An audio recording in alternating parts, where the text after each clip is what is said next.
मान लीजिए किसी पिस्तौल से हत्या की गई और वो पिस्तौल बाद में पुलिस ने बरामद कर ली जिससे हत्या की गई और उसको थाना में मालखाना में रखा गया और बड़े अपराधी होते हैं तो थानेदार जी को घूस देके वो पिस्तौल ही गायब करवा देते हैं। बचाव में एक लोग कह देते हैं कुछ भी कोई भी आपके खिलाफ सबूत आए तो एआई जनरेटेड है। आप वकील साहब से बोलिए कि वायरल और वायरस में फर्क होता है, ये तो वकील साहब पर। मित्रों, अय्यापुर कांड का जो है बड़ी खबर आई है कि जो मुख्य आरोपी है जैसे कि मनोज यादव, संतोष यादव और बटेश्वर यादव, ये तीनों जो है कोर्ट में सरेंडर किया अचानक सुबह सुबह।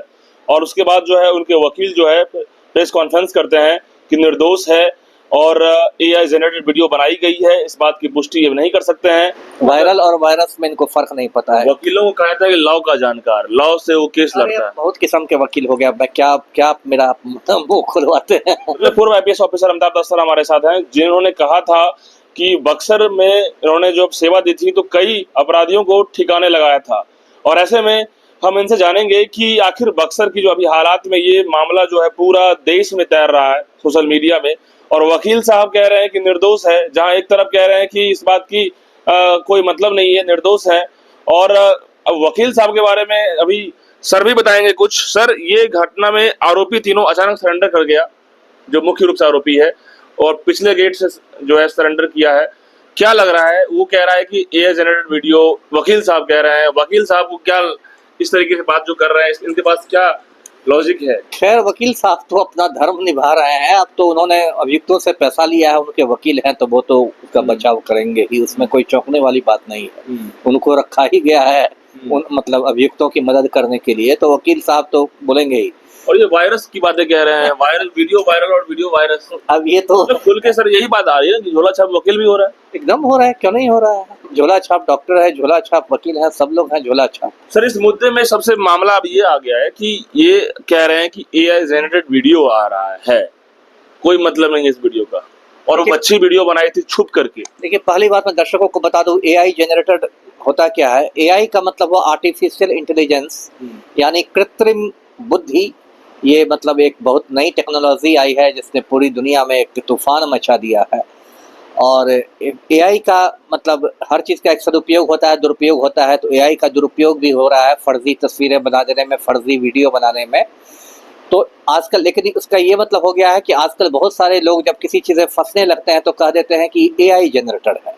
जैसे आपको याद होगा, तेज प्रताप यादव की तस्वीरें वायरल हुई अनुष्का यादव के साथ, वीडियो वायरल हुआ तो तेज प्रताप ने कह दिया कि एआई जनरेटेड, मतलब मजाक हो गया।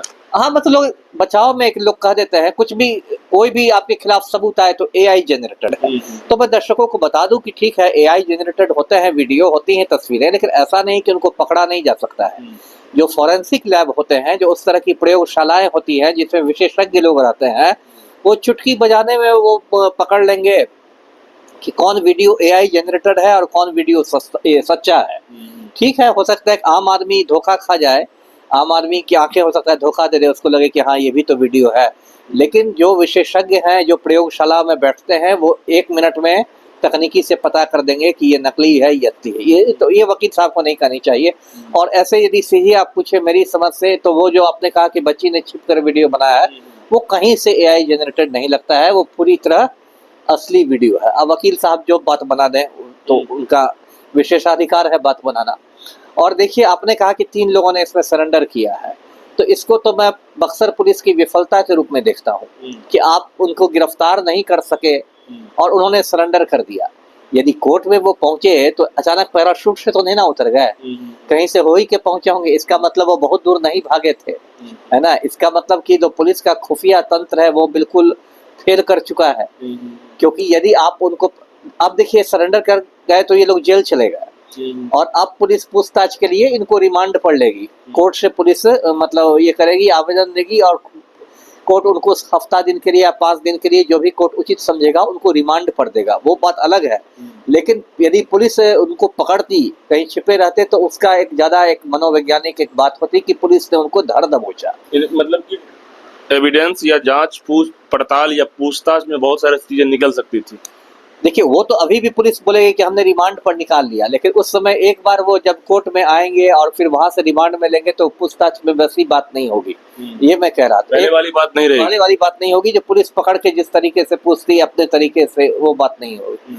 तो ये सब है। और अब मैं क्या कहूँ, अब ये लोग जेल में मतलब अभी गए हैं, उसके बाद जो इनके वकील साहब हैं, जो भी जांबाज वकील है, वो अब इनके लिए जमानत याचिका भी दायर करेंगे, इनका बेल के लिए दायर करेंगे। लेकिन जो इस वीडियो को वायरल की बात आती है उसको वीडियो वायरस कहते हैं, वो वकील साहब क्या करेंगे सर? क्या करेंगे, अब तो उनसे पूछिए कि उन्होंने कहाँ से पढ़ाई की है, किस स्कूल से पढ़ाई की है, अब तो ये वकील साहब बताएंगे। और ये क्या इस पूरे मामले में ये तो आपने कह दिया कि सर एआई जनरेटर का सॉल्यूशन है कि फॉरेंसिक टीम जांच करेगी, दूध का दूध पानी का पानी हो जाएगा। अब इस पूरे मामले में कोर्ट का ट्रायल चलेगा, अब डिपेंड करता है जज साहब पे। नहीं, अभी इतनी आसान, अभी ट्रायल नहीं शुरू होगा। अभी देखिए पुलिस पहले चार्जशीट करेगी, मतलब आरोप पत्र दाखिल करेगी, है ना। मैं दर्शकों को प्रक्रिया बताता हूँ। कोई भी प्राथमिकी जब दर्ज होती है, जैसे ये प्राथमिकी दर्ज हुई, इसका यहाँ राजपुर थाने में इसका नंबर संभवतः 180/25 है, मतलब 2025 की का कांड संख्या 125, राजपुर थाना बक्सर में ये प्राथमिकी दर्ज हुई है, FIR दर्ज हुआ है। तो उसके बाद उसका किसी को अनुसंधानकर्ता बनाया गया होगा, जिसको IO कहते हैं, कोई दरोगा जी बने होंगे उसके अनुसंधानकर्ता।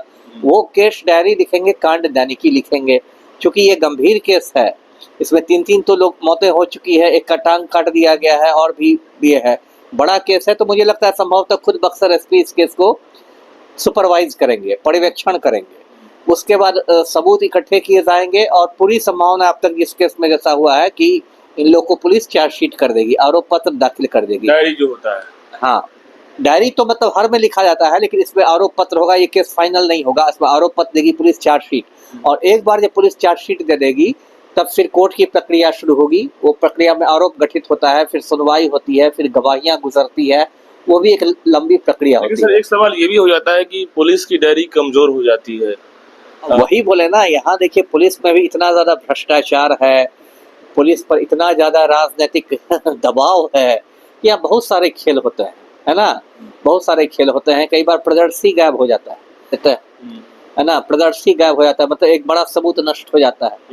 तो ये तो है ही। देखिए अब सिस्टम में तो ऊपर से नीचे तक सिस्टम भ्रष्टाचार में मतलब आकंठ डूबा हुआ है। सांसद भी सुधाकर सिंह हैं, विधायक भी कांग्रेस के हैं, वो कहते हैं कि हम इसमें क्या बोलेंगे।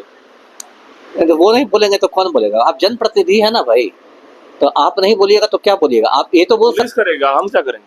अरे ये कोई, अरे ठीक है पुलिस तो करेगी, मैं ये थोड़े कह रहा हूँ कि सांसद केस डायरी लिखना शुरू कर दे, मैं ये तो नहीं कह रहा हूँ ना। लेकिन जब वहाँ के स्थानीय सांसद हैं, जनप्रतिनिधि हैं, तो पुलिस पर वो एक दबाव तो बना सकते हैं ना कि इसमें इंसाफ मिले।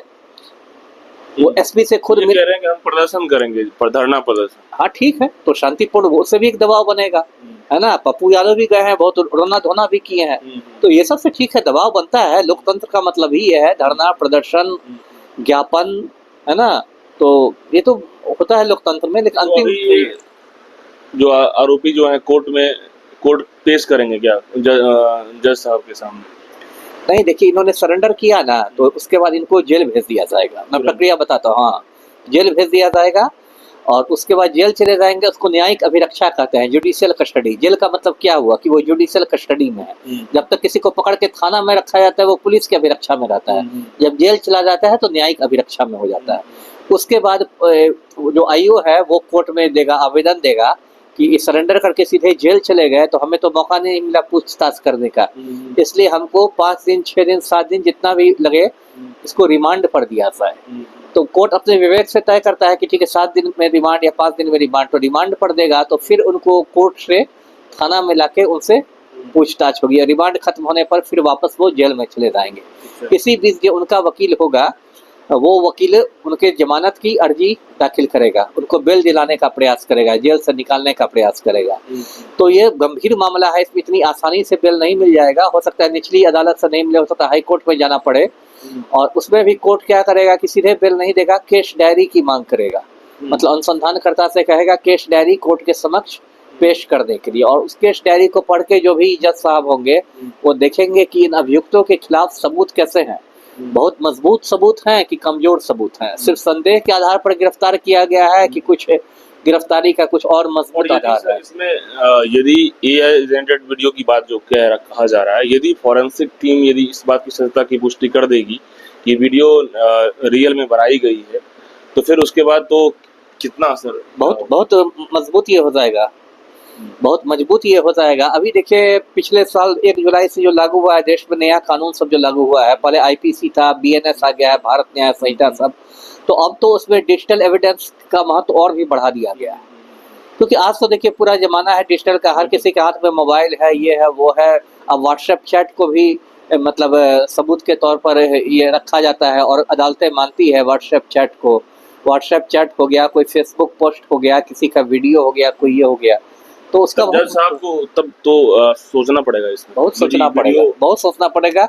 इसलिए जो जो मतलब मेरी जितनी समझ है कानूनी समझ, अभी इन लोगों को जिन लोगों ने सरेंडर किया अभी आसानी से इन लोग को बेल वेल नहीं मिलने वाला है और चार्जशीट भी पुलिस कर ही देगी, तो अभी ये लोग थोड़ा दिन जेल में रहेंगे जी। तो इतने सारे प्रोसीजर है, अब कोर्ट में सरेंडर आरोपी तो कर गया है, अब प्रोसीजर सर ने साफ बता दिया, लेकिन अब इन आरोपियों की ये रास्ते इतने आसान नहीं है, बहुत डिफिकल्ट है। और जब नेचुरली वीडियो बनाई गई है तो आर्टिफिशियल इंटेलिजेंस या एआई की जनरेटेड वीडियो की बात जो की जा रही है, तो वो क्लियर हो जाएगा जांच में, और फॉरेंसिक टीम जैसे ही जांच करेगी तो क्लियर हो जाएगा कि ये कौन सी वीडियो है, और जैसा ही क्लियर होगा तो उस वीडियो का इस पूरे केस में असर पड़ेगा, और यही वीडियो जो है इस केस का केंद्र बिंदु बन जाएगा। और हो सकता है कि यही वीडियो इसे इन अपराधियों को लंबा जो है लगा सकता है। क्या सर? बिल्कुल बिल्कुल लगा सकता है। बिल्कुल। तो आप तमाम लोग इस मैटर पे क्या सोचते हैं कमेंट बॉक्स में बताइए। बहुत धन्यवाद।